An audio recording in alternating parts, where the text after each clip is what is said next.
Hey PTE aspirants! Welcome back to our channel, your go-to place for mastering the PTE academic and PTE core. In today's video, we're diving into a fresh Retell lecture practice, just like you'll face in the real exam.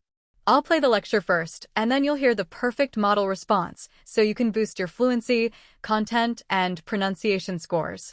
Make sure you grab a notebook for keywords, because this is your moment to practice like a pro.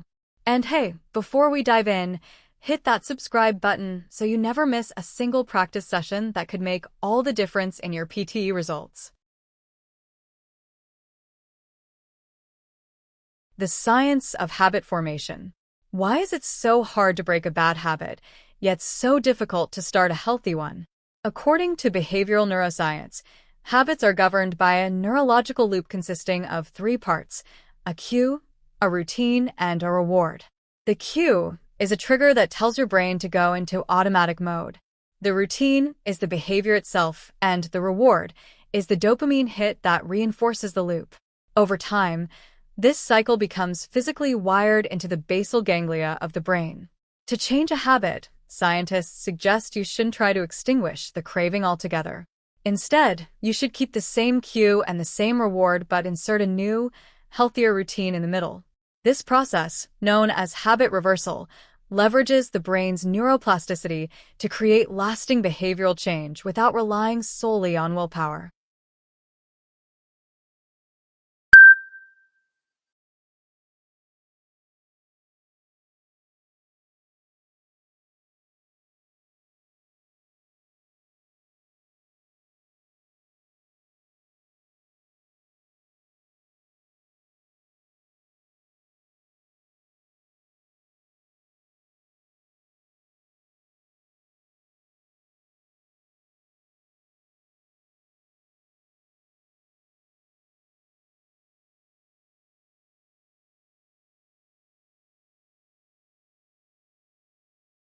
The lecture explained the neurological structure of habits, which consists of a cue, a routine, and a reward. This loop is physically embedded in the brain's basal ganglia, making habits difficult to break. Rather than suppressing cravings, the speaker suggested that effective habit reversal involves maintaining the existing cue and reward while adopting a healthier routine to utilize the brain's natural neuroplasticity. Biomimicry. Learning from nature's designs.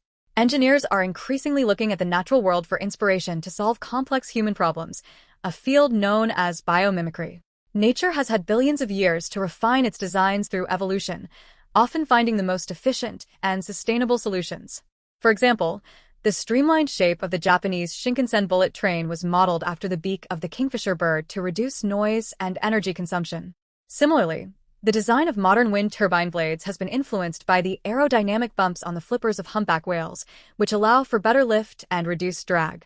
Biomimicry isn't just about copying aesthetics, it's about understanding the underlying biological principles to create technologies that are more energy efficient and less wasteful. By imitating life's best ideas, we can develop a more harmonious relationship between our built environment and the natural world.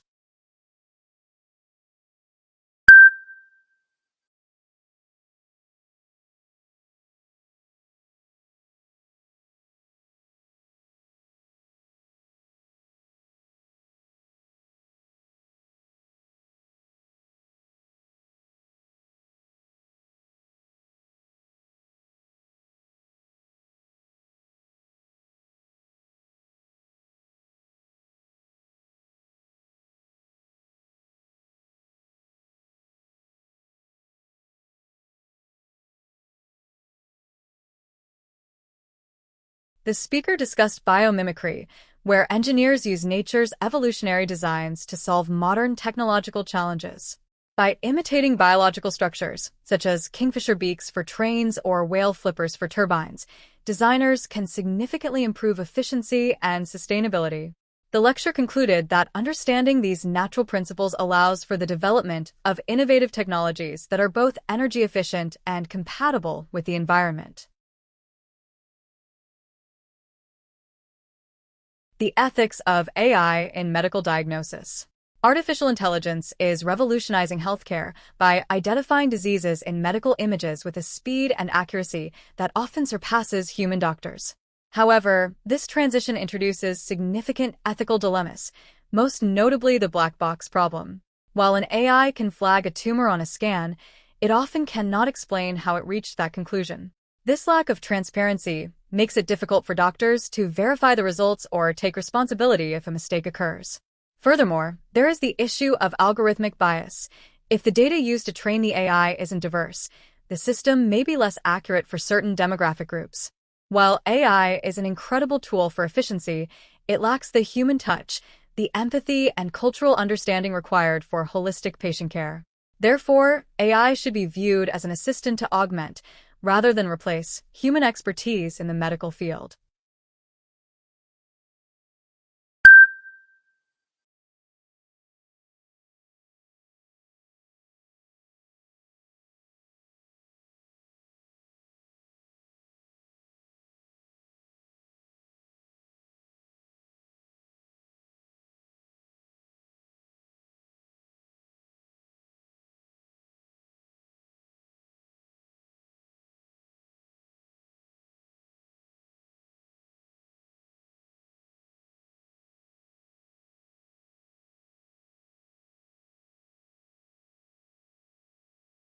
The lecture addressed the ethical challenges of using artificial intelligence for medical diagnosis. Although AI offers superior speed and accuracy, its lack of transparency, the black box problem, makes accountability difficult. Additionally, algorithmic bias can lead to unequal healthcare outcomes for different demographics. Ultimately, while AI is a powerful diagnostic tool, it should only support human doctors who provide the necessary empathy and medical oversight. The heat island effect in modern cities. Have you ever noticed that it feels significantly warmer in the city center than in the surrounding countryside? This phenomenon is known as the urban heat island effect. It occurs because cities are built with materials like asphalt, brick, and concrete, which absorb and retain much more solar radiation than natural landscapes. Furthermore, the lack of vegetation means there is less evapotranspiration, a process where plants release water vapor to cool the air. High-rise buildings also block wind flow, preventing heat from dissipating. This increase in temperature isn't just uncomfortable, it leads to higher energy demand for air conditioning, which in turn spikes carbon emissions. To combat this, urban planners are advocating for green roofs and the use of reflective, light-colored pavements.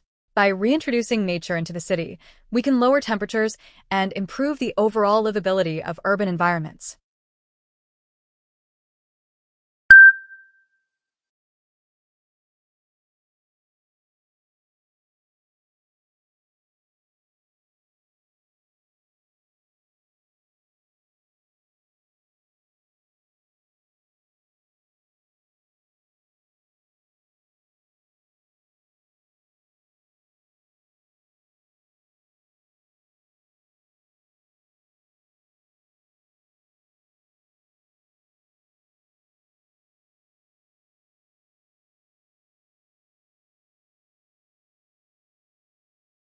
The speaker described the urban heat island effect, where cities experience higher temperatures than rural areas due to heat-absorbing materials and a lack of vegetation. This phenomenon increases energy consumption and carbon emissions while reducing urban comfort. To mitigate these effects, the lecture suggested implementing green roofs and reflective pavements, emphasizing that integrating natural elements is essential for cooling cities and improving sustainability. The importance of sleep for memory consolidation. We often think of sleep as a passive state of rest, but for the brain, it is a period of intense activity. One of the most critical functions of sleep is memory consolidation. During the day, our hippocampus acts as a temporary storage site for new information. However, this storage has limited capacity. During deep sleep, the brain begins a process of triaging these memories, deciding what to keep and what to discard. The important information is then transferred from the hippocampus to the long-term storage of the neocortex. This is why pulling an all-nighter before an exam is often counterproductive.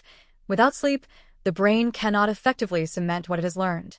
Furthermore, sleep clears out metabolic waste products that accumulate in the brain during waking hours. Essentially, A good night's rest is the fundamental save button for everything we experience and learn.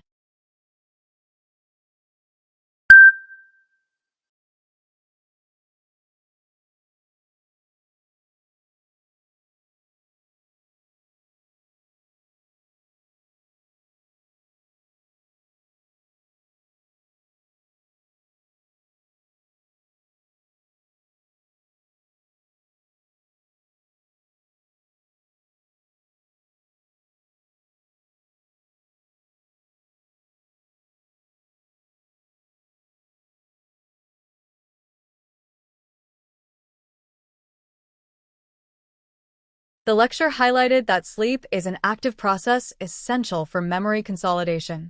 During deep sleep, the brain transfers important information from temporary storage in the hippocampus to long-term storage in the neocortex.